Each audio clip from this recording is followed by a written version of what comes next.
என்ன மாணிக்கனே என்னென்ன சிக்கன் கொடுத்துட்டு இருக்கீங்க? 1 கிலோ சிக்கன்ல 1/4 கிலோ சிக்கன் வெறும் கொழுப்பா இருக்குனே. தெரிஞ்ச கடைக்காரரு கொஞ்சம் நல்லதா பார்த்து கொடுப்பீங்கன்னு சொல்லி தானே என் வீட்டுக்காரர் உங்கள்ட்ட அனுப்புனேன். இப்படியா கொழுப்புல அவர் தலையில கட்டி விடுவீங்க? போங்கண்ணே, எனக்கு சங்கடமா இருக்கு.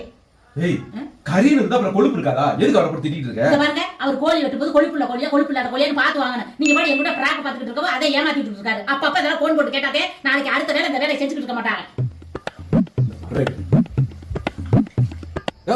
கொஞ்சம் ஏமாந்த வேண்டதுக்காக இருக்கிற கொழுப்பு ஃபுல்லா என் தலையில கட்டிட்டில. இப்பவும் என் பொண்டாட்டி சொல்லலன்னு வச்சுக்க, எனக்கு இந்த அறிவு வந்திருக்காது. 1 கிலோ கறியில இம்புடூன்னு கொழுப்பு இருந்ததுக்கே உன் மக கடைக்காரனுக்கு போன் போட்டு அந்த கிளி கிளிக்கிறா. நீ உடம்பு ஃபுல்லா கொழுப்பு இருக்க என் தலையில கட்டி வச்சுட்டு காயா தெரியறேன்னு 10ஆவதுக்கு இப்ப வாய் கொழுப்பு வேற ஜாஸ்தியா போச்சு. உன்னைய போன்ல பேச பார்த்தாவியா, நேரம் என் வீட்டாளுகளோட வந்து உன் வீட்டுல பேசிக்கிறேன்.